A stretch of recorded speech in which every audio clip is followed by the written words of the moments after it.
जय श्री राधे कृष्ण। आइए सुनते हैं फुलेरा दूज की कथा। हिंदू धर्म में फुलेरा दूज का बड़ा ही विशेष महत्व माना गया है। फाल्गुन मास शुक्ल पक्ष की द्वितीया तिथि के दिन फुलेरा दूज का पर्व मनाया जाता है। इस दिन विशेष प्रकार से व्रत धारण करके जो भी भक्त राधा और कृष्ण की युगल मूर्ति की पूजा आराधना करते हैं, इससे भगवान श्री कृष्ण और राधा रानी का विशेष कृपा प्राप्त होता है। फुलेरा दूज को इसे अबूझ मुहूर्त के रूप में जाना जाता है। इस दिन कोई भी शुभ कार्य बिना मुहूर्त के किया जा सकता है। विवाह, सगाई, गृह प्रवेश जैसे कई कार्य इस दिन बहुत ही शुभ माने जाते हैं। इस दिन पूजा करने से प्रेम, सुख और वैवाहिक जीवन में मधुरता आती है। भगवान श्री कृष्ण की कृपा से सभी प्रकार के विघ्न दूर होते हैं। इस दिन फूलों के साथ जो कि होली खेलने की परंपरा है। होली की शुरुआत जो कि फुलेरा दूज से ही मानी गई है। इस दिन भगवान श्री कृष्ण और राधा रानी ने फूलों से होली खेली थी। आज आप सुनेंगे फुलेरा दूज से जुड़ी हुई दो कथाएं। कथा के अनुसार प्राचीन समय की बात है। वृंदावन में वसंत ऋतु का आगमन हो चुका था। चारों ओर पेड़ पर सुंदर सुंदर फूल खिल चुके थे। मंद मंद हवा भी बह रही थी। पक्षी मधुर स्वर में गा रहे थे। पूरा वृंदावन सुगंध और आनंद से भरा हुआ था। गोपियों और ग्वाल बाल भी बहुत प्रसन्न थे, क्योंकि यह ऋतु श्री कृष्ण का प्रिय ऋतु था। एक दिन श्री कृष्ण अपने सखाओं के साथ वन में गए। वन में चारों ओर सुंदर फूल खिले हुए थे। गुलाब, कमल, चमेली, मोगरा और अनेक प्रकार के सुगंधित पुष्प भी खिले हुए थे। श्री कृष्ण ने उन फूलों को देखा और उनके मन में एक सुंदर लीला करने का विचार आया। उन्होंने अपने हाथों से फूल तोड़े और लेकर राधा रानी के पास पहुंच गए। राधा रानी अपनी सखियों के साथ बैठी हुई थी। श्री कृष्ण धीरे धीरे उनके पास पहुंचे और अचानक फूलों की वर्षा कर दी। राधा रानी बड़ी आश्चर्यचकित हो गईं और फिर मुस्कुराने लगी। उन्होंने भी पुष्प उठाए और भगवान श्री कृष्ण पर डाल दिए। यह देखकर सभी गोपियां भी प्रसन्न हो गईं और फूलों की होली इस प्रकार खेलने लगे। पूरा वृंदावन फूलों से भर गया। चारों ओर प्रेम, आनंद और भक्ति का वातावरण बन गया। इस अद्भुत लीला को देखने के लिए स्वर्ग से देवता भी आए। देवताओं ने भी पुष्पों की वर्षा की और श्री कृष्ण की स्तुति करने लगे। पूरा वातावरण दिव्य हो गया। तब श्री कृष्ण ने प्रसन्न होकर कहा, जो भी भक्त इस दिन श्रद्धा और प्रेम से हमारी पूजा करेगा, उसके जीवन में कभी दुख नहीं आएगा। उसके घर में प्रेम, सुख और समृद्धि बनी रहेगी। और फिर राधा रानी ने भी भक्तों को आशीर्वाद दिया। वह दिन फुलेरा दूज का दिन माना जाता है। अन्य कथा के अनुसार एक बार की बात है, भगवान श्री कृष्ण अत्यंत व्यस्त थे और कई दिनों तक वृंदावन नहीं पहुंच सके। राधा रानी उनसे मिलने के लिए व्याकुल हो उठी थी। श्री कृष्ण के न आने से राधा रानी बहुत दुखी हो गई। उन्हें दुखी देखकर ग्वाल बाल और सखिया भी चिंतित हो उठी। राधा रानी के उदास होने से वृंदावन के पेड़ पौधे और फूल भी मुरझाने लगे। जब यह समाचार भगवान श्री कृष्ण को प्राप्त हुआ, तब वे तुरंत वृंदावन आए। जैसे ही राधा रानी ने श्री कृष्ण को देखा, वे प्रसन्न हो गईं।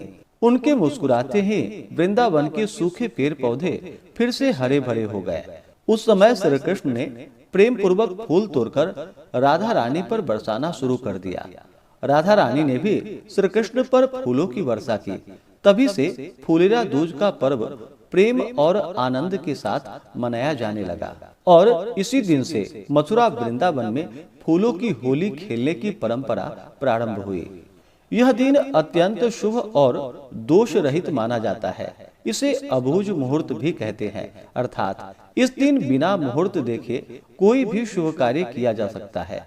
सर्दियों में विवाह हेतु यह अंतिम शुभ दिन भी माने जाते हैं। मथुरा, वृंदावन और अन्य कृष्ण मंदिर में इस दिन मंदिरों को सुंदर फूलों से सजाया जाता है और भक्तजन फूलों से होली खेलते हैं और राधा कृष्ण के प्रेम का उत्सव मनाते हैं। इस दिन विशेष प्रकार से शाम के समय में श्री राधा कृष्ण का पूजन करना चाहिए। शाम को स्वच्छ वस्त्र धारण करके भगवान श्री कृष्ण और राधा रानी को जो कि नए वस्त्र पहनाने चाहिए, फूलों की माला और अनेक प्रकार के पुष्पों से उन्हें सजाना चाहिए। गंध, पुष्प, धूप, दीप आदि से इनका पूरे विधि विधान के साथ पूजन करना चाहिए। माखन, मिश्री का और अनेक प्रकार के नैवेद्यादि का भोग भगवान को लगाना चाहिए। सफेद मिठाई का भोग लगाना चाहिए। अनेक प्रकार के कथाओं का श्रवण करना चाहिए। भगवान श्री कृष्ण राधा रानी के स्तोत्र, चालीसा, मंत्र आदि का पाठ या श्रवण करना चाहिए। विशेष प्रकार से इस दिन कृष्णाष्टकम या राधाष्टकम आदि का पाठ या श्रवण करे तो बड़ा ही पुण्य फलदायी माना गया है। इस बार फुलेरा दूज का व्रत जो कि 19 फरवरी 2026 दिन गुरुवार को पड़ा है। फाल्गुन मास शुक्ल पक्ष की द्वितीया तिथि प्रारंभ समय 18 फरवरी 2026 दिन बुधवार शाम 4:59 और द्वितीया तिथि की जो समाप्ति है वह 19 फरवरी 2026 दिन गुरुवार शाम 4:01 पे द्वितीया तिथि की समाप्ति है।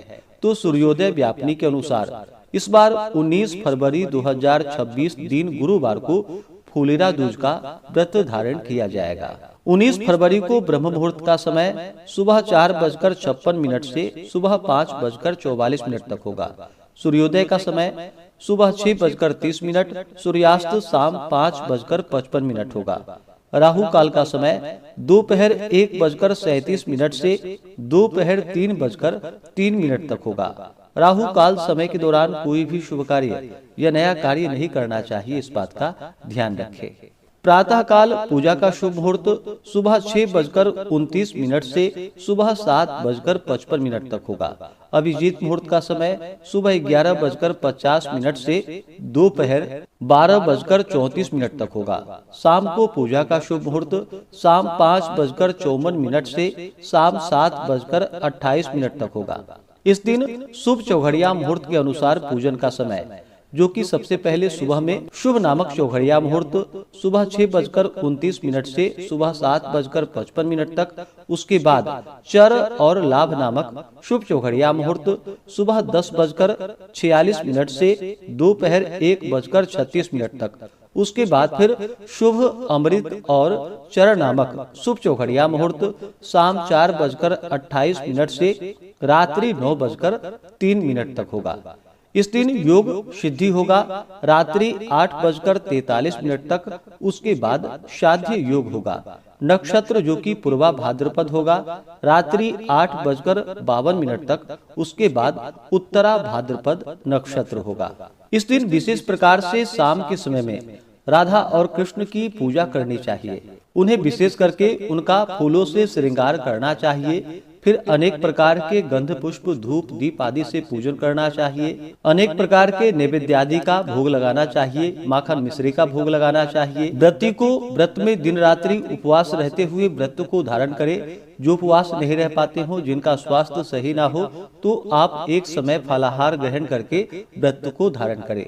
इस दिन जहाँ तक बन सके श्री कृष्ण अष्टक आदि का पाठ, राधा अष्टकम आदि का पाठ या कथा श्रवण आदि का कार्य करना चाहिए। भगवान श्री कृष्ण राधा का कथा श्रवण करना चाहिए। स्तोत्र, चालीसा, मंत्र जप आदि जितना भी बन सके अवश्य ही करने चाहिए। तो यह अनंत फलदायी माना गया है। इस प्रकार से पूरे विधि विधान के साथ पूजन करके कथा आदि श्रवण करके भगवान की आरती करे, निराजन करे। जहाँ तक हो सके रात्रि जागरण करते हुए समय को व्यतीत करे और फिर अगले दिन जाकर के सुबह उठ करके स्नान आदि करके शुद्ध वस्त्र धारण करके भगवान का पूजन आरती आदि कर ले। उसके बाद फिर व्रत का पारण करे। बहुत से जगहों पर जो कि रात्रि में पूजन करके भोजन ग्रहण कर लेते हैं, तो आप जहाँ पे भी हो आप अपने अनुसार व्रत को धारण कर सकते हैं। तो आशा करता हूँ कि यह जानकारी आपको अच्छा लगा हो। इसी प्रकार से ज्ञानवर्धक जानकारियाँ प्राप्त करते रहने के लिए, व्रत पूजा के बारे में जानने के लिए, कथा को सुनने के लिए चैनल पे अगर आप पहली बार आए हैं तो चैनल को लाल बटन दबा करके सब्सक्राइब करें। साथ में बेल आइकन घंटी को दबाएं ताकि आने वाली वीडियो का नोटिफिकेशन आपको समय से मिलता रहे।